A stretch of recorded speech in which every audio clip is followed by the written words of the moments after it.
இப்ப நல்லா வணக்கம் கேக்குது. ஐயா. கேக்குதுங்களா? நல்லா பழகிட்டீங்க. அவ்வளவுதான். கேளுங்க. சரி. ம். சரிங்க ஐயா, சரிங்க ஐயா. சரி, சாதாரண ஒரு அறிவியல் விஷயத்துக்கே இவ்வளவு தடுமாற்றம்னா, அப்புறம் யோகா விஷயத்துக்கு எப்படி இருக்கும்? ஒரு சாதாரண அறிவியல் விஷயத்துக்கு இவ்வளவு இவ்வளவு தெரிஞ்சுக்க வேண்டியது இருக்குது. சாதாரண அறிவியல் விஷயத்துக்கு நான் பேசுறது கேக்குதா? கிளீனா கேக்குதுங்க ஐயா. ஒரு இடத்துல அமைதியா உட்காருங்க. ஆடக்கூடாது, அசையக்கூடாது. ஒரு 5 நிமிஷம் இருக்கிறது 20 நிமிஷம் பேச போறோம். சரி. ஒரு இடத்துல உட்காந்து நல்லா மேல வச்சுக்க. கொஞ்சம் உயரமா பிடிச்சி வச்சுக்கோங்க. உயரமா வச்சுக்கோங்க. அவ்வளவுதான். சும்மா கையில தூக்கி வச்சுக்கோங்க. சரிங்க அவ்வளவு ஐயா. தூக்கி இப்படி மேல வச்சுக்க. இப்ப கையில ஒரு 1/2 மணி நேரம் இப்படி பிடிச்சிக்கோங்க. ஆடாம வச்சுக்கோங்க. ஆ, அதாவது ஒரு ஆ, சின்ன ஒரு அறிவியல் அறிவியல் வச்சுக்கோங்க. உங்களுக்கு புத்தகம் ஒன்று அனுப்பிச்சிருக்கேன், பாத்துங்க. நாளைக்கு வரும் புத்தகம். பாத்தீங்களா? சரிங்க. சரிங்க ஐயா. இந்த புத்தகம் ஒன்று அனுப்பிச்சாச்சு உங்களுக்கு. பார்த்தேங்க ஐயா. ஆ, சரிங்க ஐயா, அது சரிங்க. போக 50 புத்தகம் இருக்குது அங்க. நான் சொல்றேன், அப்புறம் தேவைப்பட்ட வாங்கிக்கலாம். அங்கேயே வாங்கிக்கலாம். சரிங்க ஐயா. என்ற சொந்த பணத்துல அங்க அனுப்பிச்சு வச்சிருக்கேன். அவர் ஆர்வலர். அவர் யாருன்னா ஆர்வலர் தான்.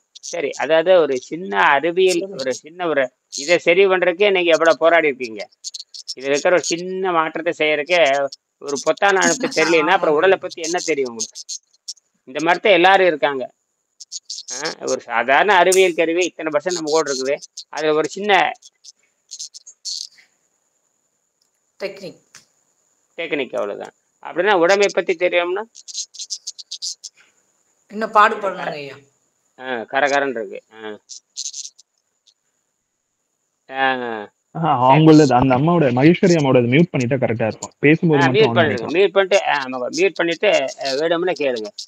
அந்த கீழே வந்து ஒலி வாங்கி அணைச்சி வச்சுக்கோங்க. உங்களுக்கு கரகரன்னு வந்துகிட்டே இருக்கு.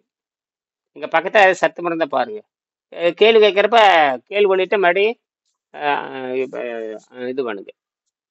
கேள்விகளுக்கும் தொடங்கும் பொழுது கேளுங்க. கேள்வி கேட்காத விட அணைச்சி வச்சிருங்க. கேள்வி கேட்கும் பொழுது இயக்குங்க, மற்றவங்க இயக்காதீங்க. சரி, இப்போ பசித்திரு தளித்திரு விழித்திரு பத்தி நம்ம பேசிட்டே இருக்கோம். அதுல ஒரு முக்கியமான விஷயம் நீங்க ஒருத்தரையும் காணும்.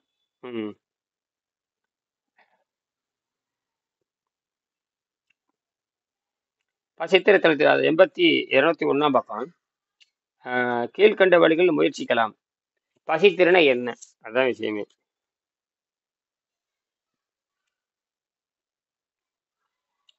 அப்புறம் அதே மாதிரி நம்ம நாட்டுல வந்து எல்லா பல்கலைக்கழகம் இருந்திருக்குது. வெள்ளைக்காரன் சொல்லி கொடுத்தாங்கிறது அடிப்படை தப்பு. வெள்ளைக்காரன் சொல்றதை நம்ம முழுமையாக ஏற்றுக்க அவசியம் கிடையாது. அதே மாதிரி வெள்ளைக்கார டாக்டருக்கு எவன் சொல்றானோ அதில் கேட்கணும் அவசியம் இல்லை. வெள்ளைக்கார சொல்றது கேட்கறது இல்லை, வெள்ளைக்கார டாக்டர் இங்க சொல்றது கேட்க முடியாது. நிறைய பேரு நோபல் பரிசு பெற்ற விஞ்ஞானிகளுடைய தத்துவத்தை எவனும் பேசுறது இல்லை. நோபல் பரிசு பெற்ற விஞ்ஞானிகள் சொல்லக்கூடிய எந்த தத்துவத்தையும் பேசுறது இல்லை. 2016 அலோபதி மருத்துவர்கள் நோபல் பரிசு பெற்றிருக்காங்க. முக்கியமான 998 முக்கியமான நோபல் பரிசு உடலை பற்றி. அவங்க காய்கறிகள் பழங்கள் மட்டும்தான் இருந்த சாப்பிட்டா தான் நோய் நல்லாகுன்னு சொல்லி நோபல் பரிசு வாங்கியிருக்காங்க. அதே போல 1938 ஜெர்மனி டாக்டர் அவர் வந்து அமிலத்தன்மை உடம்பு தான். இப்போ நீங்க சாப்பிட்றது எல்லாமே அமிலத்தன்மை உணவு தான். நான் ரொம்ப நல்லவனுங்க, நான் ரொம்ப நல்லவங்க, எனக்கு ஏன் புற்றுநோய் வந்தது? புடலங்காயே நீ திங்கிறத பூரா அமிலத்தன்மை உணவு தான். பக்தி மார்க்கம் பக்தி சொருவில் உட்காந்துக்கிடுவாங்க. என்ன பக்தி சொருவம்? பக்திக்கும் ஆரோக்கியத்துக்கு என்ன சம்பந்தம்? பக்தியில வந்து அது வேற, சித்த நேரம். ஆனா பக்திங்கிறது வேற. பக்தியிலேயே மூழ்கி இருக்கின்றா தான் அது வேற. இனி பக்தியில இருந்து கொண்டு எல்லாம் ஆர்ப்பாட்டம் பண்ணக்கூடாது. பக்தி வேற, ஆரோக்கியம் வேற. அதே மாதிரி கர்மம் வேற, ஆரோக்கியம் வேற. ஞானம் வேற, ஆரோக்கியம் வேற. அதனால தனித்தனியா இருக்கு. அதனால நான் ரொம்ப நல்லவங்க, எனக்கே இந்த நோய் தீக்கிறது பூரா இட்லி தோசை, அப்புறம் உனக்கு புற்றுநோய் வராம என்ன பண்ணும்? யார் இட்லி தோசை திங்கிறானோ, அது யாரும் அரிசி திங்கிறானோ புற்றுநோய் தான் வரும். ஏன்னா அது அமிலத்தன்மையான உணவு. அடிப்படையில் அது விஞ்ஞான ரீதியில் இப்ப பேசும்பொழுது நீங்க பேசும்பொழுது மறுபடியும் இயக்கிட்டு பேசுங்க. அந்த ஒளி வாங்கி கேள்வி கேட்கும் பொழுது ஒளி வாங்கி அழுத்திட்டு பேசுங்க. இப்ப பேசுங்க. இதுமே கேட்க வந்தீங்க. இட்லி தோசைன்றது நல்ல அறிவுல பழகிட்டாங்க ஐயா. சரி, சரி, சரி. அதனால அது இருந்துட்டு போட்டும். பீடி குடிக்கிறவனும் திருத்த முடியாது, இட்லி தோசை சாப்பிட்றவனும் திருத்த முடியாது. சரியா? 100 வருஷத்துக்கு முன்னாடி இட்லி தோசையே கிடையாது. 50 ஆண்டுக்கு முன்னாடி இதெல்லாம் கிடையவே கிடையாது. சரியா? இனிப்பு பலகார கடை கிடையாது. டீ கடையே இருக்காது. 50 வருஷத்துக்கு முன்னாடி டீ கடையே கிடையாது. பலகார கடையே இருக்காது. சரி. எல்லாம் அதை நம்ம பேசி பிரயோஜனம் இல்லை. நாம வந்து தப்பிச்சு போறோம். நாம வந்து உடலை சுத்தம் பண்றது நம்ம வேலை. நம்ம உணவை பத்தி பேசுறதோ அவன் சாகிறத பத்தி நமக்கு தேவையில்லை. நம்ம வந்து யோக நிலையில் முக்தி அடைகிறது எப்படி? அதான் இந்த இயற்கையில அவன் எல்லாரும் சாக போறான். நம்ம முக்தி அடைய போறோம், அவ்வளவுதான். சாகிறதுக்கு முக்தி அடைக்கு என்ன வித்தியாசம்? அவன் எல்லாரும் சாக போறானுங்க. எந்த டாக்டர் வந்து செத்து தாங்க தீரணும். டாக்டர்னா அவன் மனுஷன் தானே. டாக்டர் என் வானத்துல கொம்பு முளைச்சிருக்கான்னு கேட்கறேன். டாக்டர்னா கொம்பு முளைச்சிருக்கான்னு கேட்கறேன். அவனும் ஆகாரம் திங்கிறவன் தானே. சாதாரண உணவு திங்க அவன் சளி உணவு திங்கிறவன் தானே. எல்லா டாக்டரும் சளி உணவு திங்கிறவன் தானே. சளி உணவு திங்கிறவன் தான். அமில உணவு திங்கிறவன் தான். என்ன உணவு திங்கிறவன்? மலச்சிக்கல் தருகின்ற உணவு தான் அத்தனை பேரும் திங்கிறானுங்க. உலகத்துல இருக்கிற அத்தனை பேருமே மலச்சிக்கல் இருக்கிற உணவைத்தான் திங்கிறானுங்க. இப்ப மலச்சிக்கல் உலகத்தில் இருக்கிற சாப்பிடுறவங்க அத்தனை பேருமே இதுல வந்து மன்றங்களை பத்தி பேசி பிரயோஜனம் இல்லை. மன்றங்களோ அல்லது அதெல்லாம் தேவையில்லை. உடம்பு என்பது தனி. நீ வந்து மற்றதெல்லாம் கொள்கை, அதெல்லாம் இங்க தேவையில்லை.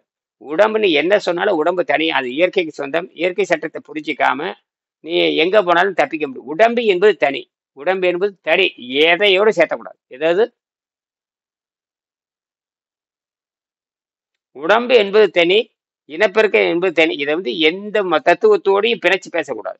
அவர் சொல்லியிருக்காருங்க, இவர் சொல்லியிருக்காருங்க, விவேகானந்தர் சொல்லியிருக்காருங்க, காந்தியடிகள், இதெல்லாம் வேலைக்கு ஆகாது. இதெல்லாம்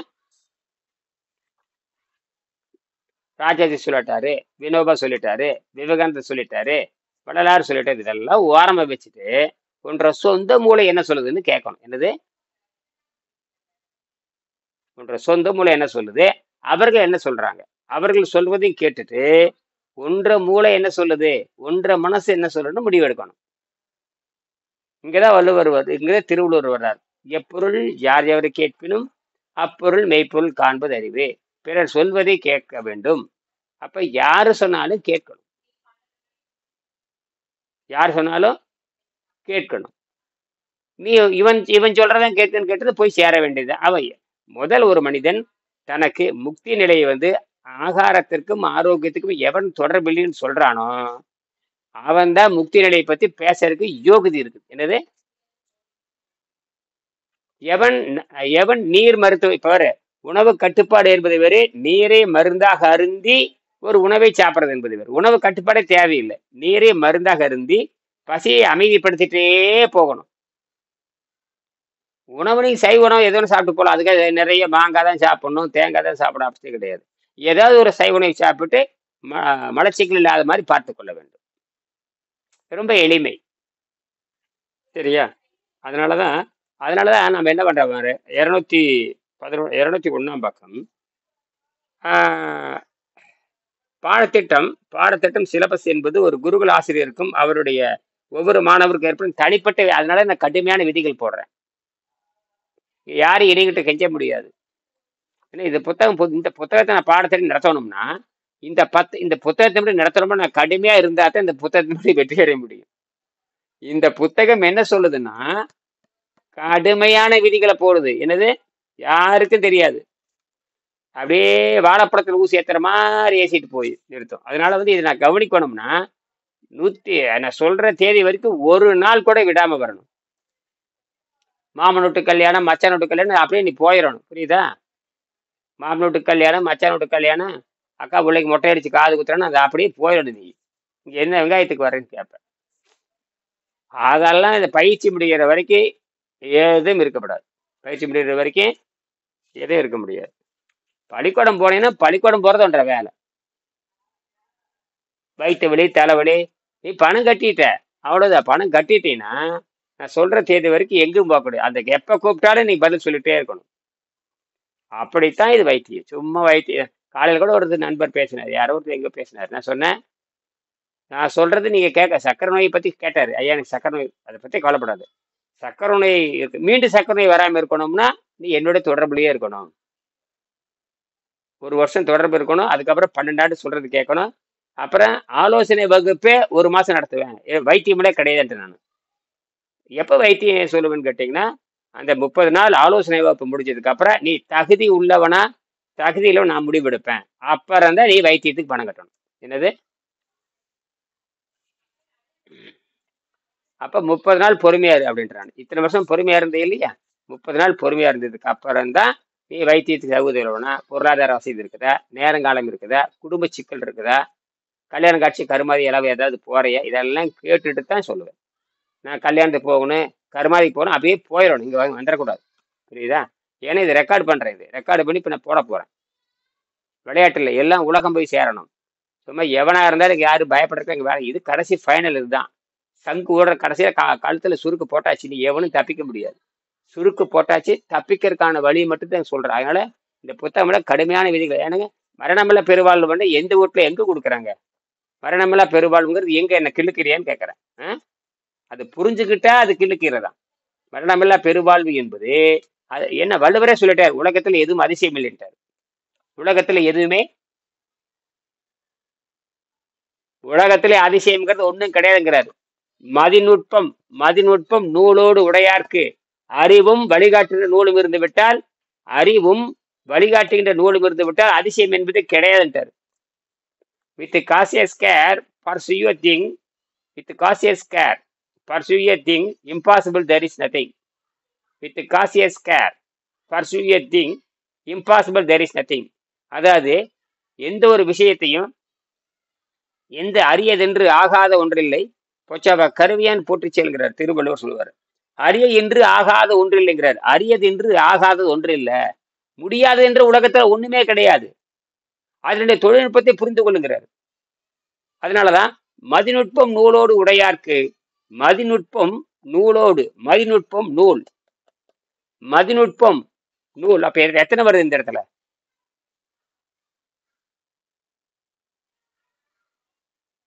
சொல்லுங்க. மதிநுட்பம். மல்லிகா வணக்கம், எங்க இருந்து வர்றீங்க? மதிநுட்பம். வணக்கம் மல்லிகா, வணக்கம். உங்க சொல்லிக்கிங்க. வணக்கம் மல்லிகா, பேசுறது கேக்குதா? சரி. மதிநுட்பம் நூலோடு உடையார்க்கு அதிநுட்பம் யாவுல முன்னிற்பவை. அப்புறம் அரிய என்று ஆகாத ஒன்றில்லை, அரிது என்று உலகத்துல ஒண்ணுமே இல்லை. விழிப்புணர்வோடு தொடர்ந்து விரட்டி சென்றால், விழிப்புணர்வோடு தொடர்ந்து விரட்டி சென்றால் முடியாது என்று ஒன்றுமில்லைங்கிறார். இதுதான் அடிப்படை. அப்ப உங்களுக்கு நல்ல தேடல் அறிவு இருக்கணும், வழிகாட்டுகின்ற ஆசிரியர் அல்லது நூல் இருக்கணும். அது இருந்துட்டா உலகத்துல அதிசயமே இல்லை. இப்ப சொல்லுங்க உலோகச்சந்தர், என்ன புரியுது?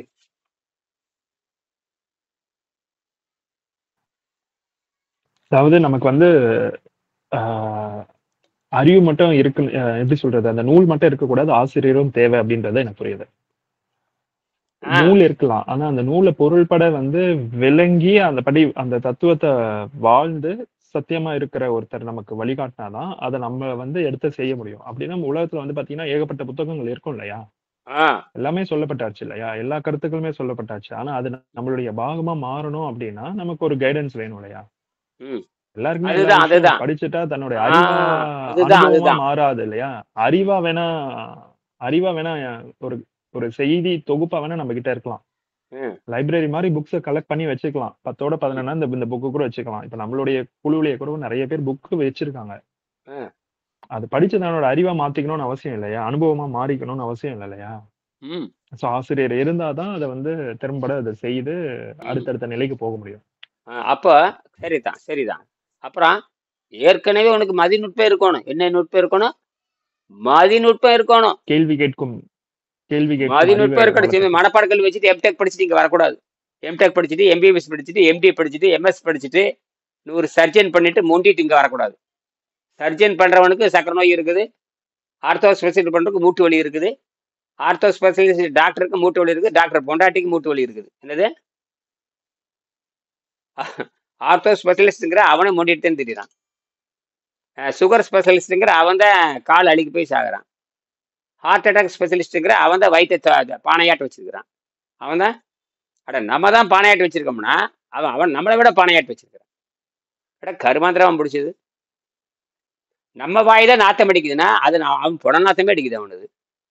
ஏதோ நமக்கு ஒன்றும் படிப்பறிவு இல்லாதவங்க ஏதோ கண்டதை தின்னுட்டு இருக்கிறான். நீ என்னடா திங்கிற? வாய் நாத்தம் வந்தவன் நீ தப்புடா, உணரவே தப்புடா உனக்கு. அப்புறம் வாய் நாத்தம் இருந்தால் உடம்பு நாரும் இல்லை. அப்போ வாய் நாத்தம் உடம்பு அழுகி போச்சுன்னு அர்த்தம். அப்போ அழுகாத உணவு எதிராக முண்டோம். வள்ளலார் வந்து அழுகாத உணவுங்கிறாரு. அது என்ன சொல்றாரு வள்ளலார்? அழுகாத உணவு புழுக்காத தேகம், புழுக்காத உணவுங்கிறாரு. புழுக்காத உணவு என்னவா இருக்க முடியும்? அப்ப புழுக்காத உணவு சாப்பிட்டா தானே வாய் நாற்றம் இல்லாம இருக்கும். ஐயா ஒரு வயலும் வணக்கம் ஐயா, மியூட் எடுக்க முடியல. யாரு இந்த மல்லிகா பேசுறீங்களா? மல்லிகா பேசுறீங்களா? மகேஸ்வரி பேசுறீங்களா?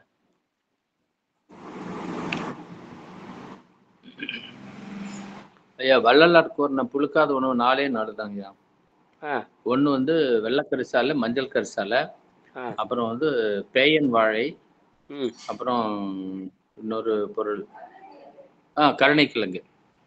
இல்ல இல்ல இல்ல இல்ல அதெல்லாம் அதெல்லாம் கிடையவே கிடையாது. அதெல்லாம் அழுகி போகக்கூடியது. அதெல்லாம் அழுகி போகக்கூடியது. கரிசாலை அழுகி போயிரு, கருணைக்கிழங்கு அழுகி போயிரு, எல்லாம் புழுத்து அழுகி போயிரும். புழுக்காத உணவு தண்ணி ஒண்ணுதான். தண்ணியும் காற்று இதுதான் புழுக்காத உணவு. இதெல்லாம் அழுகி போறது இல்லது, அழுகி கேட்டு மண்ணோட மண்ணா போயிடும். அதெல்லாம் கரைச்சி வச்சு நம்ம துர்நாற்றம். நீ வந்து கரிசலாங்கண்ணி அரைச்சி வச்சு துர்நாற்றம் அடிச்சிடும். கருணைக்கிழங்கு வேவிச்சு துர்நாற்றம் அடிச்சிடும். அதெல்லாம் கிடையாது. அதெல்லாம் குடலை சுத்துற சேவக்கட்டையே வச்சுக்கலாமே தவிர அது கிடையாது. தூய தண்ணீர், காற்று, விண்வெளி, இதுதான். புரியுதுங்களா? அதான் புழுக்காத உணவு. அது ஏதோ பல்லு விளக்கருக்கு அவர் என்ன சொல்லியிருக்காருன்னு கேட்டீங்கன்னா, கீரையை சொல்லியிருக்காரு. அவர் காலத்துல இந்த குடலை கரெக்டா வர்றாரு. அவரோட அடிப்படையே வந்து தண்ணீரும் கீரை தான். வேலை முடிஞ்சு. மற்றபடி சுடு தண்ணி, பச்சை தண்ணி அதெல்லாம் ஓரமா வைங்க. ஓரமா வச்சுட்டு அவர் என்ன அதை விட எளிமை என்னன்னு பார்த்தோன்னா பச்சை தண்ணி கீரையும் சாப்பிட்டு வெடிக்கு போனால் முடிஞ்சது. பச்சை தண்ணி கீரையும் பச்சை தண்ணி எப்போ சாப்பிடணும், அந்த பச்சை தண்ணி எப்படி சாப்பிட்றோங்கிற வரலாறும் கிடையாது. இப்போ நாங்கள் தான் சொல்கிறோம் பச்சை தண்ணி இப்படி தான் சாப்பிடணும். ஆற்று நீர் வச்சுக்கலாம். தண்ணீரை 3ஆக பிரிக்கலாம். அருவி நீர், தேக்கி விடப்பட்டு ஓடுகின்ற நீர், அப்போ கிணற்று நீர். அருவி நீர் சிறந்தது. 2வது தரமானது ஆற்று நீர். அதை தேக்கி வச்சு ஓட்டுறாங்க. அது அரசாங்கம் கொடுக்குது. இந்த 2 தண்ணீர் தான் வந்து நமக்கு வாய்ப்பு. 3வது நீர் கிணற்று நீர் நேரடியாக பயன்படுத்த முடியாது. இந்த புத்தகம் எழுதுகிறப்போ கிணற்று நீர் தான். இப்போ என்ன வந்து கிணற்று நீரை தூய்மை பண்ணி உப்பை வெளியே எடுத்துடுறாங்க. உப்பையும் கிருமி வெளியே எடுத்துட்டு தொழில்நுட்பம் வந்துருச்சு. இப்போ கிணற்று நீரை நல்லீராக மாற்றி கொடுத்துட்றாங்க. அது கிணற்று உப்பு, அது ஆர்வ வாட்டருங்கிறான். அது கரெக்டு தான். அதுக்கப்புறம் ஆர்வ வாட்டர் அது வந்து உப்பு நீக்கிறான். உப்பு கிருமிக்கிறேன் எல்லாம் நீக்கிறான். அது ஒன்றும் சாவெல்லாம் வராது. சாராயம் குடிக்கிறதுக்கு அது ஒன்றும் மோசம் இல்லை. டீ குடிக்கிறதுக்கு அது ஒன்றும் மோசம் கிடையாது. புரியுதா? நீங்கள் அதெல்லாம் தேடி போக முடியும். இனிமேல் ஆற்று நீர் தேர போட முடியாது, அருவி நீர் தேர போக முடியாது. அது தண்ணி மழை நீர் தான் பூமியில் பட்டு அந்த உப்பை வந்து உள்வாங்கிடுது. நிலத்தியல்பால் நீர் திருந்து அற்றேங்கிறார் வள்ளுவர். பாறையில விழுந்த ஒன்றும் பண்ணாது, மணல்ல விழுந்து ஒன்றும் பண்ணாது. ஆனால் அது ஓடுறப்ப உப்பில் உள்ள பூந்துருச்சுன்னா விஷமா மாறிடும். அதனால தான் அந்த இப்போ வந்து பண்ண முடியாது. இப்போ நானே வந்து மதுரையில் இருக்கிறேன்னா இங்கே ஆர்வ வாட்டர் தான் இருக்குது. மதுரையோட வைகளை தண்ணி வைக்க முடியும். அப்போ நாரிக்கரைக்கு சாக்கடை தான் ஓடுது. இங்கே பெரிய பெரிய குளம்லாம் இருக்குது. மேல்மடை குளம்ங்கிறான். இப்போ பிரம்மாண்டமான குளமெல்லாம் மதுரையில் இருக்குது. இந்த குளத்தில் வாயில் தண்ணி வைக்க முடியாது. அவ்வளோ நாற்றம், பிணவாடி அடிக்குது எல்லாமே. மேல்மடைன்னு ஒரு இடம் இருக்குது. அவ்வளோ பெரிய குளம் இருக்குது. எங்கப்பா அது சுற்றி மேம்பாட வேலை நடந்துருக்குது. எல்லா சாக்கடையும் அங்கே தான் கலக்குது. நாற்றம் சகிக்க முடியாது. அவ்வளோ குப்பை பிளாஸ்டிக் மட்டும் இருக்குது. ஒரு 100-1000 டன் அந்த குளத்துல மட்டும் 1000 டன் இருக்குது. என்ன நடக்கும்னு எது செத்து எலி செத்து கிடக்குதா, மனுஷன் செத்து கிடக்கு ஒன்றும் தெரியாது. அவ்வளோ துர்பாடை அடிச்சுட்டு இருக்குது. சரி, அதெல்லாம் இருந்துட்டு போட்டு நாம தப்பிக்கிறதுக்கு வந்தாச்சு. இனிமேல் இந்த பிரச்சனைகள் தீர்வு தான் சொல்லணும். அப்போ நாம வந்து விதை மாதிரி தான் இதில் யாரும் தேர்வாங்கல. இப்போ நீங்கள் வரக்கூடிய யாரும் தேர்வாங்கன்னு தெரியாது. ஆக அந்த மரணம்ங்கிறது ஒன்றுமே கிடையாது. அதை பற்றி கவலைப்படவே தேவையில்லை. அது உறங்குவது போலும் சாக்காடு, உறங்கி விழிப்பது போலும் பிறப்புன்ட்டாரு. மரணத்தை பற்றி கவலைப்பட தேவையில்லை. யாரு மரணத்தை பற்றி கவலைப்படும்? உணவு பழக்கத்தை விட்டவன் தான் மரணத்தை பற்றி கவலைப்பட தேவையில்லை. உணவு பழக்கத்தை விடலினா அவன் ஐயோன்னு கதடிச்சாக்கணும். என்னது அவனுக்கு நீ உணவு திம்ப, நீ வந்து நியாயப்படி திங்கணும்னா நீ விவசாயம் பண்ணி சாப்பிடு. நீ உட்காந்துட்டு கதை பேசக்கூடாது. அதில் கார்போஹைட்ரேட் இருக்குது, இது ஃபேட் இருக்குது, புரோட்டீன் பேசிக்கிட்டு உற்பத்தி பண்ணி சாப்பிட்டு பாரு, தெரியும் உனக்கு. என்ன பண்ணி சாப்பிட்டு பாரு, உற்பத்தி பண்ணி எப்படி சாப்பிட்டு பார்க்கணும். கதை பேசுறது இட்லி நல்லது, தோசை நல்லது, புரோட்டா நல்லதுன்னு உற்பத்தி பண்ணி தின்னு பார்த்தாலே தெரியும். சொல்லுவாங்க முட்டை விட்ட கோழிக்கு தான் அந்த இடுப்பு வலி தெரியும், முட்டை விடுற கோழிக்கு தான் அந்த இடுப்பு வலி தெரியும்பாங்க. விவசாயம் பண்ணி பார்த்தா தானே தெரியும்.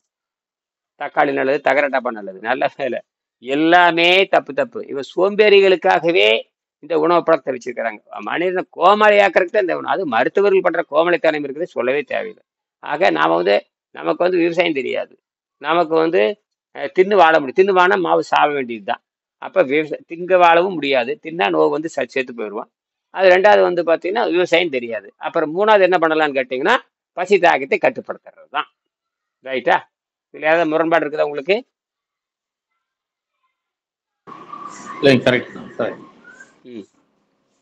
அப்படின்னா இங்க பசி, அப்ப இங்க திருப்பி நான் வர்றேன்.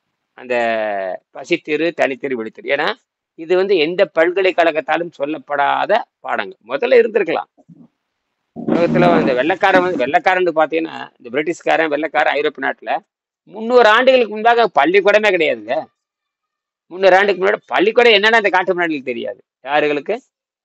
பிரிட்டிஷ்காரனுக்கு, ஐரோப்பியனுக்கு பள்ளிக்கூடமே கிடையாது. எல்லாம் 300-350 ஆண்டுக்கு முன்னாடி அவனுக்கு பள்ளிக்கூடம் தெரியாது. இந்தியா வந்து கத்துக்கிட்டு போனானுங்க. எங்க வந்து கத்துட்டு போனானுங்க? எல்லா வெள்ளக்கார இல்ல இந்த நம்ம 2000 ஆண்டுக்கு முன்னாடியே தட்சசேல வந்தாச்சு, நாலந்தா வந்தாச்சு, அப்புறம் காஞ்சிபுரத்துல பல்கலைக்கழகம் வந்தாச்சு, விக்ரமசீலா, எத்தனை இருக்கிறது, ஒரு 10, 15, 16 பல்கலைக்கழகம் இருந்து இப்ப அடையாளம் மட்டும் இருக்குது. எல்லாம் 2500 ஆண்டு 3000 ஆண்டுகளுக்கு முன்பாக வந்த. அதுல சாதி மதம் எதுவுமே இருக்காது. சாதி மத பேதமெல்லாம் இப்பதான் இந்த 2000 ஆண்டுக்குள்ள வந்தது. நாசமா போய் இந்த பூசாரிக்கு பண்ண வேலை தான், வெள்ளைக்காரன் பண்ண வேலை, பூசாரிக்கு பண்ண வேலை எல்லாம் நாசம் பண்ணிட்டு போயிட்டானுங்க. ஆக நமக்கு வெள்ளைக்காரன் சொல்லித்தரணும் அவசியம் கிடையாது. வெள்ளைக்காரனுக்கு அறிவியலே இப்பதான் தெரியுது. அவன் சாராயத்தை அடிப்படை கொண்டு சாப்பாட்டை பேசிட்டு இருக்கிறான். அறிவே இல்லாத காட்டு சேர்மங்கள் இந்த வெள்ளைக்கார முண்டங்கள். அந்த விபச்சாரிகள் சொல்றதை கேட்டுதான் இந்த இந்தியாவில் இருக்கிற எல்லா முண்டங்களும் அதை படிச்சுக்கிட்டு இது நோவோடு சாகுது, நம்மளும் சாக விட மாட்டேங்கிறான், அவனும் சாக மாட்டேங்கிறான். என்ன பண்ணி தொலைறங்க எல்லாமே? கேட்டா நோய் தீர்க்க முடியாதுங்கிற. அப்புறம் என்ன வெங்காயத்துக்கு தீர்க்க முடியாது, எதுக்கிற பாடம் படிக்கிறீங்க? நோயை தீர்க்க முடியாதுன்னா அப்ப இன்டெகிரேட்டட் மெடிக்கல். அப்ப என்ன பண்ணோம்னா பல்துறை சார்ந்த மருத்துவத்தை தத்துவத்தை பேசு. வெளிநாட்டுல வந்தாச்சு இன்டெகிரேட்டட் மெடிக்கல் பிலாசபி, அது வந்தாச்சு. இன்டெகிரேட்டட் மெடிக்கல் பிலாசபினா உலகம் தழுவி இருக்கிற அனைத்து தத்துவங்களை பேசுறது, உலகம் தழுவி இருக்கிற அனைத்து மருத்துவ தத்துவங்களையும் பேசுறது, உலகம் தழுவி இருக்கிற அனைத்து மருத்துவ தத்துவத்திலையும் பேசி அதுல சிக்கலுக்கு தீர்வு காண்பது. என்னது?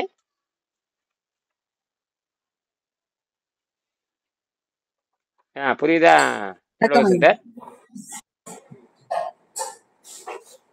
இப்ப அலோபதியில சர்க்கரை நோய்க்கு மருந்து கிடையாது, அலோபதியில சர்க்கரை நோய்க்கு மருந்து கிடையாது. சரியா? இப்ப அலோபதியில சர்க்கரை நோய்க்கு மருந்து இல்லைன்னா எதுக்கும் மருந்து இல்லைன்னு அர்த்தம். அப்படித்தானே? ஆமாங்கய்யா. அதோட சைடு எஃபெக்ட்ஸ் மட்டும் அழுத்தி வச்சு அப்படியே ஸ்லீப்பிங் மோடு போட்டுருவாங்க. அந்த அழுத்தி வைக்கிறத வந்து அதுக்கப்புறம் வேற ஒரு நோயை அது பரிமாணமா வெளியே வரும், அவ்வளவுதான். கொடுமை. சரி, இப்ப இந்தியாவிலேயாவது சித்த மருத்துவத்தை ஒன்றும் பேசுறது இல்லை. ஆயுர்வேதத்தை பெருசா கழட்டி மாதிரி பேசிட்டு இருக்காங்க. ஏன்னா சித்த மருத்துவத்தை வாய் திறந்து ஒன்றும் பேசுறது இல்லை. தமிழ்நாட்டில் இருக்கிற எம்பிக்களே, தமிழ்நாட்டை பார்த்தா 39 எம்பி இருக்காங்க. 39 எம்பி கூட தமிழ்நாட்டுக்கு சித்த மருத்துவத்துக்கு பார்லிமெண்ட்ல பேசுறது இல்லை. என்னடா கொடுமையா இருக்குது. நம்ம நாட்டுல இவ்வளவு பெருமை இருக்கு, இவ்வளவு சித்தருக்கு பாரம்பரியம் இருக்கு, இவ்வளவு பசுமம் செந்தூரம் எத்தனை இருக்கு. ஒருத்தன் கூட வாய் திறந்து பேசுறது இல்லை. எங்க பேசுறது இல்லை? பார்லிமெண்ட்ல. எல்லாம் ஆங்கிலேயருக்கு அடிமைகள். என்னது? என்னதான் பண்ணி தொழில்கள் கரெக்டா தமிழுக்குறானுங்க. சரி, இருக்கட்டும். அப்ப இவனுக்கு எப்படி ஆரோக்கியத்தை தர முடியும்? அப்பதான் இங்க இந்த புத்தகத்தினுடைய எல்லாமே சீர்தூக்கி பார்க்கணும். யாரும் வந்து குடவோட முறை கிடையாது, குடவோட முறை அரசியல் கிடையாது, குருகுல கல்வி அரசியல் கிடையாது, பண்ட மாற்றம் பூரா கரன்சியா மாறிடுது, எல்லாம் நாசமா போச்சு. இப்ப எதை கை வச்சாலும் தப்பா போச்சு. வேறு வழியெல்லாம் நம்ம தப்பிச்சாக்கணும். அப்ப நமக்கு நாமே மருத்துவரை மாறி ஆகணும். அதான் விஷயமே. வெளி பிரச்சனைக்கு மட்டும்தான் நம்ம வந்து மருத்துவம் பார்த்துக்கலாம், தவிர உள் பிரச்சனைக்கு நமக்கு நாமே மருத்துவம். அதுதான் 2016 கண்டுபிடிச்சாங்க. மனுஷனுக்கு தானே மருத்துவம் செஞ்சுக்கலாம். வயிற்றுக்கு ஓய்வு கொடுத்தா புற்றுநோய் நல்லா இருக்கிறான். இப்போ நாம என்ன நீர் மருத்துவம் செய்து கொண்டு நீங்க அந்த ஒரு வேளை உணவுக்கு போங்க அப்படிங்கிற விஷயம். அதை நம்ம மேம்படுத்துறோம். இந்த 2016 அலோபதி டாக்டர் ஓசிமை கண்டுபிடித்ததை நீங்கள் நீர் மருத்துவம் செய்து மாலை ஒரு வேளை உணவு சாப்பிடுங்க. அவர் வாரத்துக்கு ஒருக்கா அப்படி பயிற்சி பண்ணாங்கிறாரு. அவர் எத்தனை ஜப்பானியருக்கு பயிற்சி கொடுத்தாருன்னு தெரியல, எத்தனை அமெரிக்காருக்கு பயிற்சி கொடுத்தாருன்னு தெரியல. தத்துவத்தை கண்டுபிடிச்சாச்சு, அவர் விளம்பரம் வாங்கிட்டாரு, பரிசு வாங்கிச்சு போயாச்சு. அது யாரும் பின்பற்ற மாதிரி எனக்கு தெரியல. எந்த டாக்டரும் அதை பற்றி சொல்றதும் இல்லை, அதுக்கான விளக்கமும் நமக்கு புரியாது. எந்த அறிவியலுமே ஒரு சராசரி மக்களுக்கு புரியுற மாதிரி அவ மொழியில கொடுக்கணும், அப்பதான் இது பரவும். இப்போ நாம என்ன பண்றோம், நம்ம முதல்ல தமிழர்கள் இதை புரிஞ்சுக்கிறதுக்கு தான் நம்ம இவ்வளவு தூரம் எளிமையா கொண்டு வர்றோம். ஆக நீங்க இந்த பசித்திரு விழித்திரு தனித்திருங்கிறது இது வந்து தனித்திரு ரொம்ப முக்கியமானது. இந்த பசித்திரு தனித்திரு விழித்திருங்கிற அந்த வள்ளலார் கொள்கையில ரொம்ப முக்கியமானது இது. சரி, அதை எப்படி செய்வது? பசித்திரு தனித்திரு விழித்திரு பதவி என்ற வள்ளலார் அறிவுரையில் தனித்திரு என்பது மிக முக்கியமாக இருக்கும். ஆக இவ்வகையில் யோகிகள் வாழ்ந்தார்கள். அப்ப தனித்துதான் யோகிகள் வாழ்ந்தார்கள். என்ன திருலோக சித்தர்? ஆமா. அப்ப இந்தியாவுக்கு அத்தனை பேர் பிராடு பயிலும் தெரிஞ்சு போச்சா? இந்தியாவுக்கு அத்தனை பேருமே பிராடு பயலுக்கு. நான் பேசிடுறேன், நீங்க பேச வேண்டாம். இந்தியாவுக்கு அத்தனை பேரும் பிராடு பயலுக்கு தான். இந்தியாவில் இருக்கிற அத்தனை பேரும் ஃப்ராடு தான், நம்பர் 1 ஃப்ராடு. சரி. இப்போ வள்ளலார் கொள்கைக்கு ஏன்னா நான் நேரில் பார்த்த வரைக்கும் இங்க கொல்லிமலையில தனித்து தான் வாழ்ந்தாங்க. அதே மாதிரி சேலம் சன்னியாசி கடல தனித்து வாழ்ந்தாங்க. கைலாச குகை எங்க சுருளிமலை கைலாச குகையில அந்த யோகிகள் தனித்து அவங்க தனித்து தான் இயம்பாங்க. அவன் அகத்தூய்மைக்கு போறான். அகத்தூய்மைக்கு போற இடத்துல தனித்து இயங்காம எங்கடா போக போறீங்க? அகத்தூய்மையானவ தனித்து செய்யணும். இப்ப நம்ம இன்னைக்கு தனித்து தான் செய்யணும். இப்ப இன்னைக்கு எத்தனையோ பேர் வர்றீங்க, குடும்பத்துல ஏதோ தின்னுட்டு இருப்பாங்க. நீ ஆரோக்கியமான தனித்து தான் செஞ்சாகணும். அது சுத்தம் பண்ணதுக்கு அப்புறம் சாகிற வரைக்கும் சுத்தம் பண்ணிட்டு தான் இருக்கணும். என்னது சுத்தம்னு வந்துட்ட சாவு கிடையாது, மோட்சம். கபால மோட்சம் சொல்றாங்க. அதுதான் கபால மோட்சங்கிறது ஒன்றும் கிடையாது, ரொம்ப சிம்பிள். அது இனிமே கபால மோட்சங்கிறது ஒன்றும் பெருசா கரடியும் கிடையாது. நீங்க வானத்துக்கும் போக தேவையில்லை, பூமிக்கும் போக தேவையில்லை, காடு போக தேவையில்லை, எதுவும் பண்ண தேவையில்லை. வீட்டுல உட்காந்துட்டு நல்ல ஒரு 5 சென்ட் இடம் இருந்தா போதுமானது. சுத்தமான இடம், சுத்தமான காற்று. வசதி இருக்கிறவங்க இப்போவே 5 சென்ட் வாங்கி போட்டுருங்க. அங்க அந்த காட்டுல குடிசையில இருந்து பண்ணுங்க. இன்னைக்கு வீட்டுல கூட இருக்கலாம், மாடி வீட்டு கூட இருக்கலாம். அந்த இடத்துல நீங்க சுத்தப்படுத்தி அங்க இருக்கலாம். நீங்க அது தூய்மையான காற்று ரொம்ப முக்கியம். அது வயசுலாம் ஆயிடுச்சுன்னா போயிடணும். 50 65 70 தாண்டிடுச்சுன்னா பேசாம 5 சென்ட் வாங்கிட்டு குடிசை போட்டு அங்க போயிட்டீங்கன்னா தப்பிக்கலாம். வீட்டுல உட்காந்துட்டு இருந்தீங்கன்னா அவங்களுக்கு கெடுத்துருவாங்க. என்னது வீட்டுல உட்காந்துருந்துன்னு வச்சுக்க, காப்பி போட்டு கையில கொடுத்துருவாங்க. காப்பி போட்டு கையில கொடுத்து நம்மளையும் சேர்த்து மொட்டை அடிச்சு உட்கார வச்சிருவாங்க. நாம டரு மூக்க சிந்திட்டு அப்புறம் கதை தான் பிடிக்க. கதை பேசுறதுக்கு தான் ஆகுமே தவிர வேற எதுக்குமாக. அதெல்லாம் இலக்கோட பயணம் பண்ணுங்க.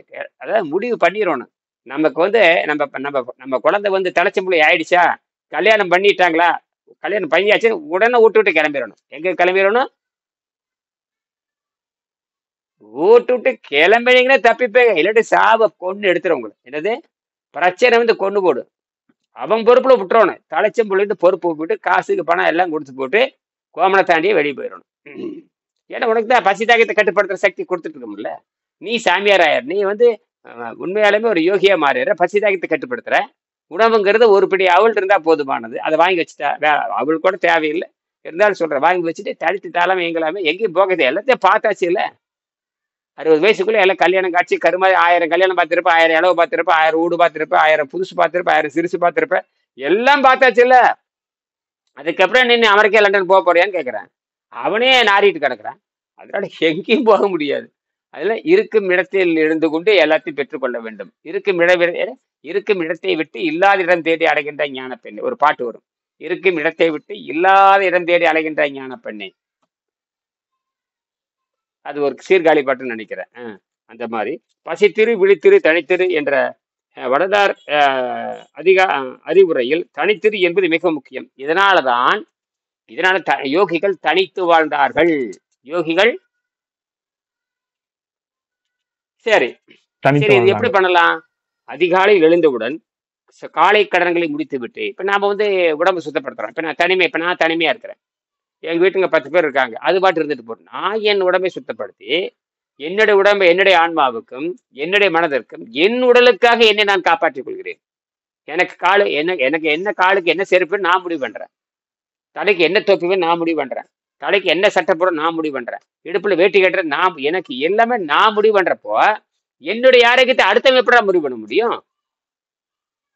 நீ என்ன சாப்பிட, நீ என்ன வெங்காயத்துக்கு முடிவு பண்ற? எனக்கு நானே வைத்தியமா இல்லாத பொழுது நீ எப்படி எனக்கு வைத்தியமா இருக்க முடியும்? அப்புறம் எனக்கு முட்டாளன் நானு? அறிவுனா அவன் இயற்கை எதுக்கு மூளை கொடுத்துருக்குது? ஒவ்வொரு மனிதனுக்கு மூளை எவனு கொடுத்துருக்குது? இந்த மருத்துவருக்கு தான் மூளை இருக்குதா? நமக்கு மூளையே இல்லையா? அப்படி என்ன மருத்துவருக்குன்னு தனியா இங்க வானத்துலேருந்து அவன் பிறந்து வந்திருக்கான்னு கேட்டேன். அவனும் வயிற்றுல கொடுத்து அவன் சாதாரண அசைவம் சாப்பிட்டு வந்தவங்க தானே.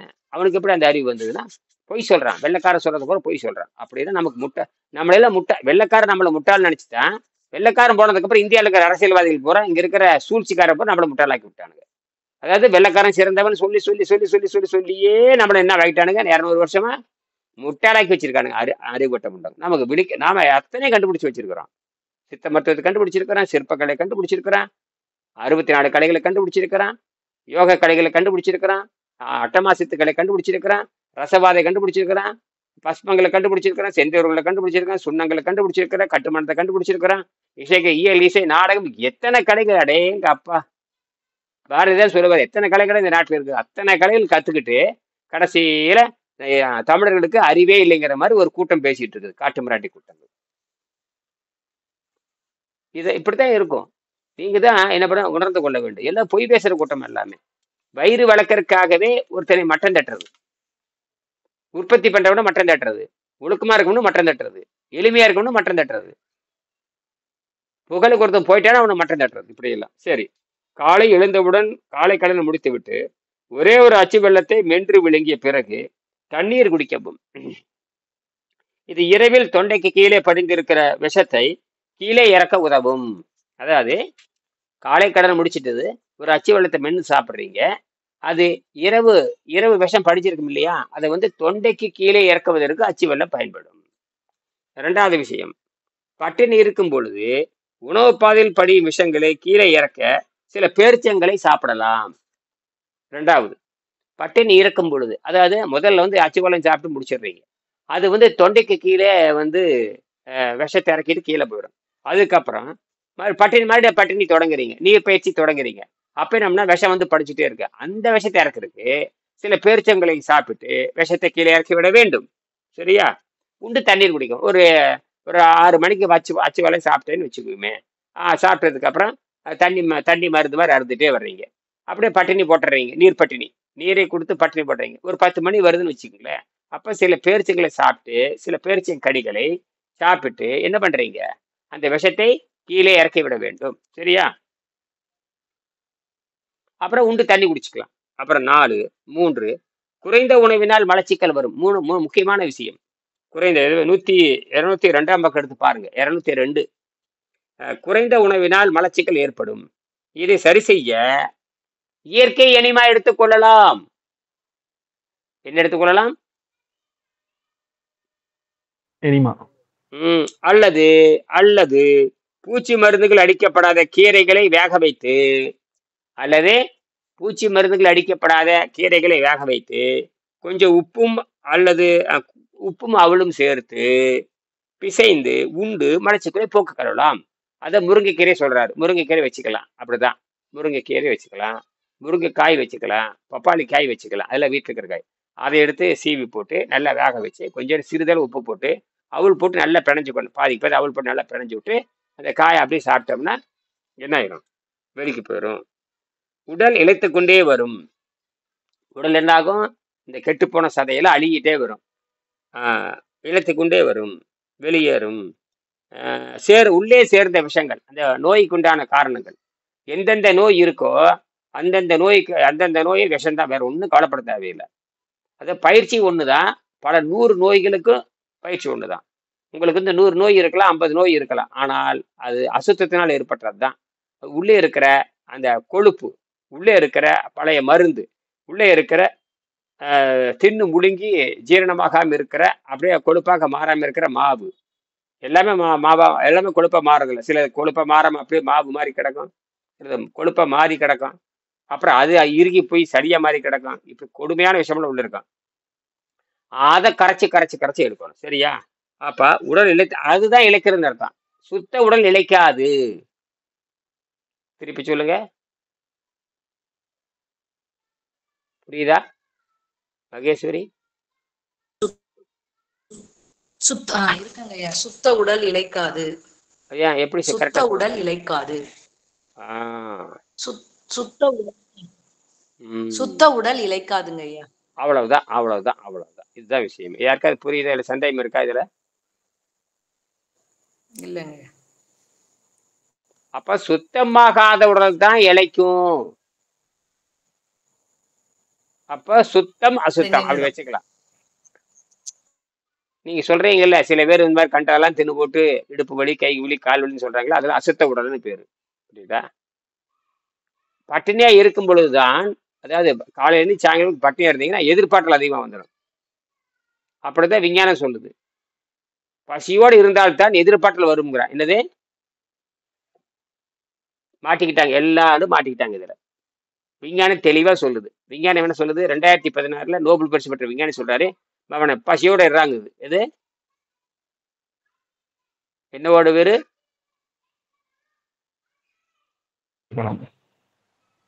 சொல்லுங்க. ஆமாங்க, பசியோடு இருந்தா வந்து பாத்தீங்கன்னா நமக்கு அந்த மூளை அந்த செயல் திறனும் பாத்தீங்கன்னா சிந்திக்கும் திறன் அதிகமா இருக்கும். ஏன்னா மோஸ்ட் ஆஃப் த எனர்ஜி பாத்தீங்கன்னா அவைலபிளாவே இருக்கும். இல்லாட்டி நம்ம சாப்பிட்டுக்கிட்டே இருந்தோம்னு நினைச்சோம், 3 வேளை 4 வேளை கொஞ்சம் சாப்பிட்டுக்கிட்டே இருந்தோம் அப்படின்னா நம்மளோட எனர்ஜி எல்லாம் இந்த டைஜஷனுக்கே போயிடும். பாதி எனர்ஜி போயிடும். செரிமானத்திலேயே மெட்டபாலிசம்லயே பாதி எனர்ஜி போயிடும். இப்ப நமக்கு சாப்பிடவே தேவையில்லை அப்படின்னா எல்லா ஆர்கன்ஸ் வந்து ரெஸ்ட்ல இருக்கும். அப்ப மூளை மட்டும் இயங்கிட்டு இருக்கும். அதுதான் அதை சரியா சொல்லிட்டீங்க. இதத்தான் உண்ட மயக்கம் தொண்டனை கொண்டு எழுதி வச்சான். அடே தின்னா தூக்கம் தாண்டா வரும், தின்னா சோம்பேறித்தனம் தான் வரும், சாராயமா மாறுதுரா, தூங்குறதாண்டா ஆகுமே தவிர சுறுசுறுப்புக்காகுது, புத்திமதிக்காகாது. அதனாலதான் குழந்தைகளுக்கு இயற்கை உணவு வளர்த்தணுங்கிறான். இயற்கை உணவை கொடுத்து நீ பாட சொல்லினா டக்குன்னு மண்டையில ஏறும். இயற்கை உணவு கொடுத்து இயற்கை சட்டங்களை, இயற்பியல், வேதியியல், உயிரியல், அப்புறம் விஞ்ஞானவியல், அறிவியல் எல்லாம் சொல்லி கொடுத்தீங்கன்னா டக்குன்னு புரிஞ்சுட்டு அது பாட்டுக்கு செய்ய ஆரம்பிச்சிடும். நீங்க செய்முறை கேள்வி நேரடியாக கொடுக்கணும். தண்ணி குடிக்கிறது கூட தண்ணி இப்படித்தான் குடிக்கணும்னு விளையாட்டு மூலமா சொல்லி கொடுக்கணும். தண்ணி ஆற்றி கொடுக்கணும், ஒரு டம்ளர் ஊற்றி கொடுக்கணும், சிறு பெருசு ஊற்றி விளையாட காட்டணும். அப்படி விளையாட வைக்கணும் அவங்கள. இப்படியெல்லாம் விளையாட்டு பாரு, சின்ன கப்பு, இது பெரிய கோப்பை, இது கால் கப்பு, இப்படிலாம் சொல்லி கொடுக்கணும். அப்படி விளையாட்டுலேயே கத்துட்டு மண்டையில் அடிக்கும். அதனாலதான் விளையாட்டு தாயக்கட்டம் விளையாடுறது, நொண்டி அடிக்கிறது, கட்டம் போட்டு விளையாடுறது, சதுரங்க விளையாடுறது, சீட்டு ஆடுறது, அந்த எண்ணெய் பார்க்கறது, இதெல்லாம் இந்த குழந்தைகளுக்கு மண்டையில் வேலை செஞ்சுட்டே இருக்கு. சீட்டாடுறது அருமையான கண்டுபிடிப்பு தான். சரி. உடல் இழுத்துக்கொண்டே வரும், உள்ளே சேர்ந்த விஷங்கள் வெளியேறும். உடலின் ஆரோக்கியம் உடலின் பலத்தை விட அவசியமானது என்பதை யாவரும் உணர வேண்டும். ஆக உடல் பலத்தை காட்டிலும் ஆரோக்கிய பலம் மேலானது. எனது உடல் பலத்தை காட்டிலும் உடலின் ஆரோக்கியம் உடலின் பலத்தை விட அவசியமானது என்பது யார் உணர வேண்டும். இந்த உடம்பை காட்டிட்டே திரியறான் பாருங்க, வித்து போனவனுங்க, இல்ல கெட்டு போனவனுங்க, சளி பிடிச்சவனுக்கு தான். இந்த உடம்பை காட்டுறவன் பூரா உள்ள பூரா சளிதான் இருக்கும். உடம்பை காட்டிட்டு திரிகிறது பூரா எப்படி இருக்கும்? உடம்புல பூரா என்ன இருக்கும்? சளி இருக்கும். அந்த எக்ஸசைஸ் பண்றவன் உடம்புலையும் சளிதான் இருக்கும். தொப்பையை காட்ட மாதிரி அவன்ட்டு சளிதான் இருக்கு. இந்த எக்ஸசைஸ் பண்ற மாதிரி அவன் உடம்புலையும் சளிதான் இருக்கும். ஏன் தெரியும் எக்ஸசைஸ் பண்ற சாகரான்னா? அந்த சளி அடைச்சிக்குது, அவ்வளவுதான். இந்த எக்ஸசைஸ் பண்றதுலாம் சாகரம் படின்னு சாகரம் பாருங்க, எல்லாம் பிளாக்கேஜஸ் அங்கங்க பிளாக் ஆயிக்கும். எங்கெங்க அது பச்சை முட்டை சாப்பிட்டு எக்ஸசைஸ் பண்ற மாதிரி உலகத்துல முட்டாள்தனமானது. உலகத்திலே அசிடிட்டியை மாறி மலச்சிக்கல் உண்டாக்குற முதல் உணவு இந்த முட்டை தான். முட்டை சாப்பிட்றதுக்கு முட்டை சாப்பிட்டு வெளிக்கு போய் பாருங்களேன், முக்குன்னு முக்கணும். என்னது? குச்சி வச்சு அடிச்சாத்த வெளிக்கு வெளியே வரும். இதைத்தான் குழந்தைகளுக்கு முட்டை உணவுன்னு கொடுக்குறாங்க முட்டாளுங்க. மலச்சிக்கல நம்பர் 1 உணவு. அந்த வெள்ளை இருக்குது பாருங்க, அது வேகவே வேகாது. இந்த வெள்ளையா இருக்குது பாருங்க, அது பயங்கரமா ரப்பர். இது என்னது? போட்டே ஜங்குன்னு குதிக்கும். போட்டு பாருங்க, கீழே போட்டு பாருங்க, வேக அடிச்ச முட்டைய அப்புறம் அப்படியே ஜங்குன்னு குதிக்கும். வரிசை கிரமமாக ஆமாங்க ஐயா, அது அப்படிதான் இருக்கும். காட்டு மிராண்டிகள்.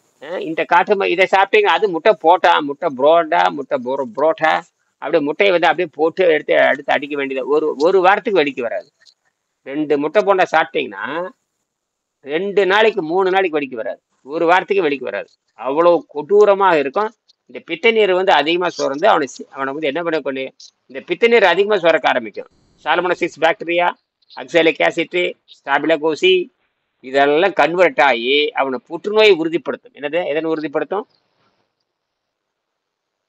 புற்றுநோயை உறுதி செய்கின்ற சால்மோனசிஸ் எல்லாம் அந்த பாக்டீரியால இருக்கும். பயங்கரமா இருக்கும். சாதாரண விஷயம் இல்லை. அது மட்டும் இல்ல, டீகம்போஸ் கேட்ட மாதிரி கேடவர் பாய்சனா கன்வெர்ட் ஆகும். கேடவர் பாய்சன் வந்து பயங்கரமானது. அதாவது சாதாரண அழுகல் என்பது வேறு, கேடவர் பாய்சன் என்பது வேறு. ரொம்ப மோசமானது. அதாவது பிணம் அழுகுதல்னு பேரு.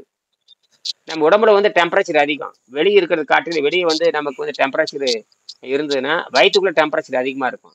பயங்கரமா காத்து கிடையாது, சூரிய வெளிச்சம் கிடையாது, ஆக்சிஜன் கிடையாது, எதுவுமே கிடையாது. அப்ப என்ன ஆகுங்க, அழுகி போக ஆரம்பிக்கும். வேகமா அழுகும். அழுகி மலச்சிக்கல் உண்டாக்கிடு. வேகமா அழுகும், மலச்சிக்கல் உண்டாக்கும், அமிலத்தன்மை அதிகமாக அங்கங்க ஓட்டை உண்டாக்கிட்டே போகும். அப்ப என்ன ஆகும், மலம் வெளியே போறதுக்கு தாமதமாகி உள்ளே தங்கி அழுகுகின்றனால நிமோனியா மாதிரி இருக்கிற கொடிய காய்ச்சல் உண்டாகும். என்ன காய்ச்சல் உண்டாகும்? நிமோனியா, அந்த காய்ச்சல் உண்டாகும். சரி. வரிசை கிரமமாக நீர் உணவுக்கும் காற்று உணவிற்கும் மாற முடியும். இதுவே அருட்பிரகாச வள்ளலார் கூறிய மரணமில்லா பெருவாழ்வு. ரொம்ப சிம்பிள். என்னது? திருப்பி ஒருக்கா பாருங்க. மரணமில்லா பெருவாழ்வு அப்படின்னா ரொம்ப சிம்பிள். அதெல்லாம் பெரிய கஷ்டம்லாம் ஒண்ணும் கிடையாது. என்னது? அதற்கு என்ன பண்ண, கீழே ஒரு குரல் இருக்கு பாருங்க, அந்த குரல் ஆப்படிச்சிட்டாரு. கரெக்டா? மரம்லா பெருவாழ்வு சொல்லிட்டு காலையில் ஒரு முட்டு முட்டுறது, மத்தியானம் ஒரு முட்டு முட்டுறது, ராத்திரி ஒரு முட்டு முட்டுறதுல கிடையாதுங்க. கீழே வச்சுட்டு ஆப்பு வச்சிருக்காரு. என்ன ஆப்பு வச்சிருக்காரு குரல்ல? பொறிவாயில் ஐந்தவித்தான் பொய்தீர் ஒழுக்க நெறி நின்றார் நீடு வாழ்வார். அவன வாயில எந்த சரக்கும் போகக்கூடாது. வாயில நீ பேசாத. இதுக்கு பதில் சொல்லணும். எல்லாம் இந்தியாவுக்கு அத்தனை பேர் பதில் சொல்லணும். பொறிவாயில் ஐந்தவித்தான் அப்படின்னா என்ன அர்த்தம்? வாய்க்குள்ள எதுவும் போகக்கூடாதுன்னு அர்த்தம். 5 கட்டுப்படுத்தணும். வாயையும் கட்டுப்படுத்தணும், கண்ணையும் கட்டுப்படுத்தணும், மூக்கையும் கட்டுப்படுத்தணும், எல்லாம் கட்டுப்படுத்தணும். அப்படி கட்டுப்படுத்தினாதான் நீ நோய் இல்லாம முக்திக்கு போக முடியும். இல்லாட்டினா பஞ்சார் தான். இல்லைன்னா கோயிந்தா சவுண்டி தான். Tongue tongue tongue tongue tongue tongue tongue tongue tongue tongue.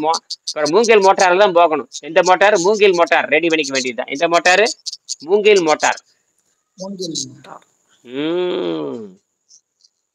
நீ மோட்டார்லாம் போவ, கடைசியில மூங்கில் மோட்டார்ல தான் போய் சேரணும். ஃபேமஸ் தானே மூங்கில் மோட்டார்னு. சாதாரணமா 8 பேர் தூக்கிட்டு போறான்ல, 4 பேர் தூக்கி ஜாலாரமா. இதுக்கு ஒரு டிரைவர், அதுக்கு 4 டிரைவர். இந்த காருக்குள்ள ஒரு டிரைவர் தான், மூங்கில் மோட்டாருக்கு 4 டிரைவர். இவன் தப்பிச்சு போகக்கூடாது இல்ல, 4 பேர் ஒரே மாதிரி போய் இறக்கிட்டு வந்துருவாங்க. அதனால பொறிவாயில் ஐந்தவித்தான் பொய்தீர் ஒழுக்க நெறி நின்றார் நீடு வாழ்வார் என்ற திருக்குறளோடு ஒப்பிட்டு பார்க்க. மேலும் விஞ்ஞான நூல்கள் அண்டத்தில் யூனிவர்ஸ் சொல்றாங்க. Universe 10 to the power of 22 1 என்ற எண்ணுக்கு பின் 22 பூச்சியங்கள் 22 பூச்சியங்கள், அதாவது இத்தனை நட்சத்திரம் இருக்குதுங்கிறான் என்று கூறுகின்றன. இதில் நமது சூரியனும் ஒரு நட்சத்திரம் தான். இது தவிர சுமார் 32 கருஞ்சுடிகள் பிளாக் ஹோல் இருப்பதாகவும் நம்பப்படுகிறது. என்னுடைய எண்ணப்படி, வெங்கடேசன் சொல்றாரு, என்னுடைய எண்ணப்படி நம் மண்டத்தில் ஒரு புறம் விரிவும் மறுபுறம் அழிவும் ஏற்படுகிறது. ஒரு பக்கம் விரிஞ்சிட்டு போகுது, ஒரு பக்கம் அழிவு நோக்கி போயிட்டு இருக்குது, நடந்து கொண்டே இருக்கின்றன. நமக்கு அழிவு நெருங்கினால் நாம் விரிவை நோக்கி செல்ல வேண்டும். நாம் பூமி அழிவு நோக்கி போயிட்டு இருக்குது. பூமி அழிவு நோக்கி போறது உங்களுக்கு தெரியுதா? எல்லா நகரங்களும் பூகம்பம் வந்தாச்சு. அது போக வேற என்னென்ன கெடுதல் நடந்துருக்கு சொல்லுங்க பார்க்கலாம். வாழ தகுதியற்ற பூமியாக மாறிடுது. நீ எவனாலையும் காப்பாற்ற முடியாது. யாரோ 2 பேர் கத்திட்டு இருப்பாங்க, மரம் நடுங்க. தண்ணி தூய்மையா வைங்க, குப்பை போடாது. யாரோ ஒருத்தன் கத்திக்கிட்டு இருப்பா, ஒன்றும் நடக்காது. என்னது? ஒன்றும் நடக்காது. ஏன்னா சொல்றவனே உணவு பழக்கத்துக்கு அடிமையா இருக்கிறான். சொல்றவனே என்ன என்ன எதுக்கு அடிமையா இருக்கிறான்? உணவு பழக்கத்துக்கு அடிமையா இருக்கிறான். அவனும் குப்பை போட்டு தான் இருக்கிறான். யாரே சொல்லுகின்ற அவனும் குப்பை போட்டு கொண்டுதான் இருக்கிறான். யோகிகள் மட்டும்தான் குப்பை போடாதவர்கள். யோகிகள் மட்டும்தான் குப்பை போட. வயிறே ஒரு குப்பை தானே. அப்ப சொல்றவனும் குப்பை போட்டுதான் இருக்கிறான். அப்ப இங்க என்ன பண்றான்? இருப்பதாகவும் நம்பப்படுகிறது. என்னுடைய எண்ணப்படி நம் அண்டத்தில் ஒரு புறம் விரிவும் மறுபுறம் அழிவும் நடந்து கொண்டிருக்கின்றன. நமக்கு அழிவு நெருங்கினால் நாம் விரிவை நோக்கி பயணப்படலாம், பயணப்பட கடமைப்பட்டு இருக்கிறோம். அதுக்கு உதாரணம் பாத்தீங்கன்னா, இந்த பறவைகள் பாத்தீங்கன்னா வலசை போகும். பறவைகள் ஒரு கண்டத்திலிருந்து இன்னொரு கண்டத்துக்கு போகும். இந்த கண்டத்துல வாழ முடியும்னா இன்னொரு கண்டத்துக்கு பறந்து போகும், சம்மந்தமே இருக்காது. அந்த கண்டத்துக்கு போய் அங்க முட்டை போட்டு குஞ்சு பொறிச்சு இந்த குஞ்சு பொறிச்சு பறவைய குட்டி பறவை குஞ்சு பறவையை கூட்டிட்டு மறுபடியும் பிறந்த இடத்துக்கு வரும். இடையில பாத்தீங்கன்னா 5000 கிலோமீட்டர். மகேஸ்வரிமா கொஞ்சம் மியூட்ல போட்டுருங்களேன். இப்ப புரியுதா? அப்ப இந்த பறவைகளே விலங்குகளே கண்டம் விட்டு கண்டம், அதாவது பறவைகள் விலங்குகளை கண்டம் விட்டு கண்டம் செல்லுகின்ற பொழுது அந்த நோக்கத்துலதான் மக்கள் தொகை பெருகத்து. அதை இப்ப அமெரிக்க கண்டத்தை கண்டுபிடிச்சாங்க, அப்புறம் இந்தியாவை கண்டுபிடிச்சாங்க. இதெல்லாம் போய் இத்தனை இது எதுக்கடா கண்டுபிடிச்சான்னு கேட்டீங்கன்னா, அங்கவே குடியேறுவதற்காக தான் கண்டுபிடிச்சானுங்க. மக்கள் தொகை குடியேற்றுவதற்காகத்தான். இப்ப நம்ம மக்கள் தொகை பெருக பெருக பெருக பெருக இப்ப அடுத்து எங்க போகணும்னா விண்வெளி தான். வெறும் 400 கிலோமீட்டர் அவ்வளவுதான். இதுக்குதான் நீங்க முயற்சி வரணும். சரி, முடிச்சுக்கலாம். ஏழாம் அறிவு அடைந்த மனிதன் அழிவதில்லை. நாம் செய்யும் தொழில்களில் எத்தனை தொழில்கள் தேவையானவை, எத்தனை தொழில்கள் தேவையற்றவை என்பதை யோசித்து உணர வேண்டும். இதுவே மேலான கல்வியாகும். செய்தி இருந்த கேட்கலாம், முடிச்சுக்கலாம். 2 நிமிஷம். அப்ப இது மாதிரி ஒரு சமூகத்தை நம்ம உருவாக்கணும். அதேதான் அடிப்படையா ஒரு சமூகத்தை உருவாக்கணும். அந்த சமூகம் இந்த நீர் தத்துவத்தின்படி வாழ்கின்ற ஒரு சமூகத்தை நம்ம உருவாக்கணும். அதுக்கு என்ன வேலைகள் செய்யணுமோ அதை செய்ய ஆரம்பிக்கணும். என்ன தேவை, என்ன வேலைகள் தேவை, என்ன வேலைகள் தேவையற்றவை, எது தேவை எது தேவைன்னு முடிவு பண்ணாதான் நடக்கும். இல்லைன்னா இனியன் கத்திக்கிட்டே இருக்கணும், வேற நடக்காது ஒண்ணு. இப்ப நம்ம கத்திக்கிட்டே இருக்க வேண்டியதுதான். இப்ப எல்லாரும் சேர்ந்து உணவு பழக்கத்தை மாறி இந்த வள்ளலார் சொல்ற மாதிரி தனித்துதான், எல்லாரும் தனித்துதான் இருக்கணும். எல்லாருமே